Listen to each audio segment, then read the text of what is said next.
इन दोस्तों, कैसे आप सभी? आई होप आप सभी बहुत अच्छे होंगे भाई। अपनी तैयारी बहुत बढ़िया तरीके से कर रहे होंगे। मेरा नाम सब इंस्पेक्टर गाजर भारद्वाज है। आप सभी लोगों को बता आरआरबी एनटीपीसी का जो पेपर है वो 5 जून से होना प्रस्तावित हो चुका है। इतने सारे मैसेजेस मेरे पास इंस्टा पे भरे पड़े हैं कि हमारे मॉक टेस्ट में मार्क्स ही नहीं आ रहे। मतलब हम चाहे कुछ भी पढ़ रहे हैं फिर भी मार्क्स नहीं आ रहे। और उससे क्या हो रहा है ना, मोटिवेशन तो डाउन होता ही है अगर इस टाइम पे, क्योंकि एग्जाम की डेट क्लियर है और एग्ज़ाम भी बहुत बड़ा है। एनटीपीसी के लिए बहुत लोग अच्छे से तैयारी भी कर रहे थे, पर क्योंकि अभी डेट का कुछ पता नहीं था तो बच्चों ने अपनी तैयारी ऑलमोस्ट छोड़ ही दी थी। अब एकदम से जब डेट आई तो बच्चे ऐसे आनन फानन में परेशान हो रहे हैं। तो वो ये चाह रहे हैं मुझसे कि अब हम क्या करें। अब मॉक टेस्ट में मार्क्स जो हैं वो कैसे आपके इंक्रीज हों, किस तरीके से आपको अब चीज़ों को लेकर चलना है जिससे आपकी चीज़ें रिवाइज हो जाएं। क्या मॉक टेस्ट देना ज़रूरी भी है या इस टाइम पे रिवीजन ज़्यादा ज़रूरी है तुम्हारी? तो इन सारी चीज़ों के बारे में बात करेंगे। वीडियो को अंत तक देखना, ज़्यादा बड़ी नहीं होगी, छोटी सी वीडियो होगी। और जो लोग इस वीडियो को पहली बार देख रहे हैं उनको भी बता दूं, मैंने खुद ने आरआरबी एनटीपीसी लेवल 235 निकाला हुआ है। ठीक है, चैनल पे ऑलरेडी रिजल्ट अवेलेबल है, आप लोग देख सकते हैं जाके।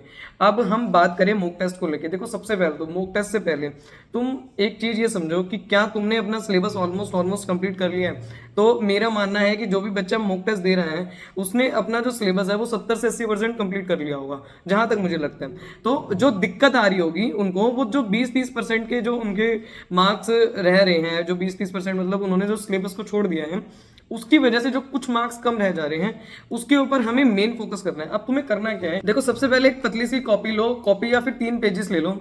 मैथ्स, रीजनिंग, जीके, इस पे बिल्कुल शांति से इत्मीनान से लिखो। उसके बाद मैथ्स के सारे चैप्टर लिखो, रीजनिंग के सारे चैप्टर लिखो, जीके के सारे चैप्टर लिखो। जीके में चैप्टर तो है नहीं, जीके को बताऊंगी भी कैसे करना है। मैथ्स और रीजनिंग के लिख लो तुम अभी। जब तुमने मैथ्स और रीजनिंग के चैप्टर्स लिख लिए, इसके बाद ये चीज़ देखो कि मेरा पर्टिकुलरली कौन सा चैप्टर छूटा हुआ है। इससे लास्ट वीडियो में मैंने बनाई थी, उसमें मैंने एनटीपीसी में जो मोस्ट इंपॉर्टेंट टॉपिक्स हैं, मोस्ट इंपॉर्टेंट क्या क्या चीज़ें हैं, उससे रिलेटेड वीडियो बनाई थी। उस वीडियो को जाके देख लेना। उसमें मोस्ट इंपॉर्टेंट टॉपिक्स मैथ्स के, रीजनिंग के, जीके के, सबके बताए हैं ओवरऑल। तो आप लोग उसको जाके जरूर देख लेना। अगर अभी फिलहाल अभी इस वीडियो में क्या समझो, आपने मैथ्स के टॉपिक ले लिए, सपोज करो तुमने percentage, profit and loss, ratio, proportion और जो अर्थमेटिक के जितने भी मेन चैप्टर है, जैसे आपका एवरेज हो गया, ठीक है, ये सारी चीजें आपने कर रखी है, पर आपने टाइम एंड वर्क नहीं किया, आपने टाइम स्पीड डिस्टेंस नहीं किया। तो मॉक टेस्ट देने से पहले तो उसको कंप्लीट करो। देखो, आज 25 तारीख हो चुकी है। कोई बच्चे वीडियो आज देख रहे होंगे, 2 दिन बाद देख रहे होंगे, 3 दिन बाद देख रहे होंगे। ऐसा तो है नहीं तुम्हारा 5 ही जून को पेपर हो जाएगा सारों का। ये बात तो समझ रहे हो ना? 5 जून को तो पेपर होगा नहीं तुम्हारा। तुम्हें अब क्या करना है, तुम्हें अब ये समझ के चलना है कि मेरे पास अभी ऑलमोस्ट 10 दिन बचे हुए हैं। इन 10 दिनों में पहले जो मेरा बचा हुआ है ना टॉपिक, और इन जो अब तुम्हें बताने वाली हूँ, इसमें समय लगेगा और तुम्हें मेहनत भी लगेगी। हो सकता है तुम्हें 12-15 घंटे पढ़ना पड़ जाए। ठीक है, कुछ लोग कहेंगे कि प्रैक्टिकल नहीं है, मुझे तो 8 घंटे वाला कुछ बताओ। तो भाई तुम जाओ यहाँ से, और जो तुम्हें फ्री की कोई चीज चूरन वूरन दे रहा हो उससे ले लो जाके। ठीक है, मैं जो बेसिकली जो तुम्हें चीज बता रही हूँ उस चीज को बहुत बहुत फोकस से करो। अपने तुमने मैथ्स के सिलेबस को लिख लिया, उसके बाद तुमने टिक लगा लिया कि हाँ मेरे ये चैप्टर जो है ये कंप्लीट है। रीजनिंग को देख लिया, रीजनिंग में ऑलमोस्ट तुम्हारा खत्म हो जाएगा।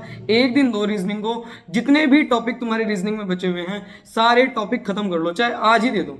इसको आज ही दे दो रीजनिंग को, और आज सारे टॉपिक रीजनिंग के तुम्हारे खत्म हो जाने चाहिए। रीजनिंग में तुम्हारा इतू सा भी डाउट नहीं बचना चाहिए। सबसे पहली बात, ये मॉक टेस्ट देने से पहले की बात बता रही हूं मैं तुम्हें। मॉक टेस्ट क्या में क्या करना है वो तो अभी आएगा।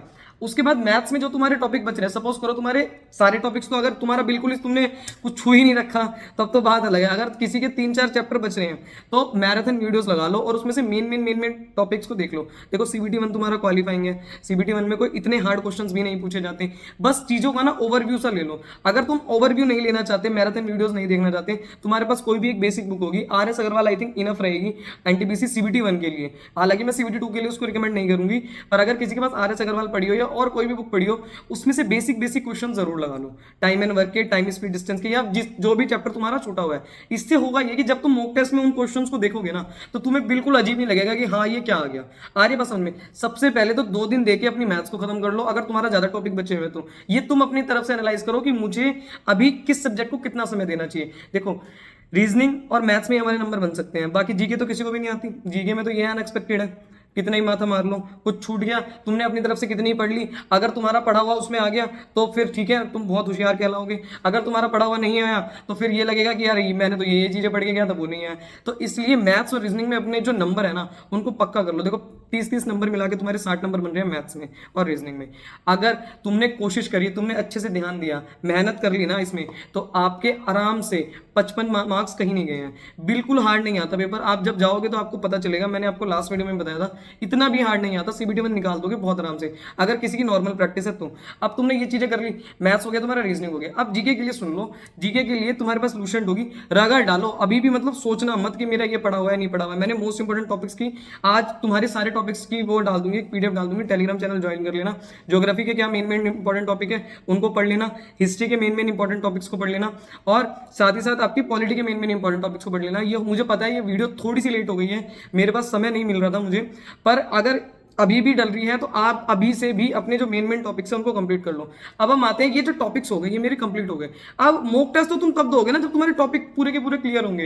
हैं, मॉक टेस्ट दे लिया, मान लो तुम मॉक टेस्ट देने बैठे, तो कहां से तुम्हारे नंबर आएंगे जब तुमने पढ़ी नहीं रखे वो चीजों को। जब पढ़ोगे, चीजों को रिवाइज करोगे, तभी तो मॉक टेस्ट में मार्क्स आएंगे। अब मॉक टेस्ट की सुनो, मॉक टेस्ट देना कैसे। अब बेसिकली जो मेन टॉपिक है, मेन मुद्दा है जो वीडियो का, वो सुनो। देखो, एक पतली सी ऐसी कॉपी लेना, इस पे ऐसे करके लिखना डेली की डेली, जब भी तुम टेस्ट दे रहे हो डेली की डेली लिखना। और टेस्ट नहीं देना, अब तुम्हें लगाने प्रीवियस ईयर क्वेश्चन, जितना ज्यादा हो सके प्रीवियस ईयर क्वेश्चन लगाओ। मॉक टेस्ट छोड़ दो। 10 दिन तुम्हारे पास बचे हुए, अगर तुमने अपने टॉपिक्स कंप्लीट कर लिए, जितने मैंने मैथ्स के बता दिए, रीजनिंग के बता दिए, और क्या नाम है जो तुम्हारे जीके के हैं, अगर ये टॉपिक आपके कंप्लीट हो चुके हैं, अब आपको डेली 2 मॉक टेस्ट लगाने हैं। वो कैसे लगाने हैं वो सुनो। सबसे पहले आपको ऐसे लिखना है मॉक टेस्ट 1, ठीक है, ये लिख लिया मॉक टेस्ट 1, ऐसे करके लिखा तुमने मॉक टेस्ट नंबर 1। उसके बाद मॉक टेस्ट 1 लिखने के बाद आज जब तुम मॉक टेस्ट बैठ के लगाओ, या फिर जो प्रीवियस ईयर क्वेश्चन लगा रहे हो, सॉरी प्रीवियस ईयर क्वेश्चन लगाने का आंसर देखो, एक टेस्ट रैंकिंग ऐप है, शायद गगन प्रताप सर का है, उस पर जाके आप लगा सकते हो। उसमें फ्री में सारे के सारे प्रीवियस ईयर क्वेश्चन पड़े हुए हैं, एसएससी के भी पड़े हुए हैं और रेलवे के भी पड़े हुए हैं, ठीक है। और ये कोई प्रमोशन नहीं है, ये मुझे पता चला कहीं से, तो मैं बता रही हूँ आपको। आप वहां से जाके लगा सकते हो, और अदरवाइज आपने अगर टेक्स्ट बुक वगैरह ले रखा है तो आप उससे भी लगा सकते हो, कोई परेशानी की बात नहीं है। या और कहीं का किसी का भी सब्सक्रिप्शन लिया हो वहां से लगा सकते हो। पर अब तुम प्रीवियस ईयर क्वेश्चन लगाओ, मेरी मानो तो जितने ज्यादा तुम प्रीवियस ईयर क्वेश्चन लगाओगे उतना ही तुम्हें फायदा मिलेगा। जो पिछले साल हुआ है ना, जो हमने दिया था, मतलब आरआरबी एनटीपीसी, वो वाला पेपर तुम लोग लगाओ, सारे के सारे पेपर लगा डालो।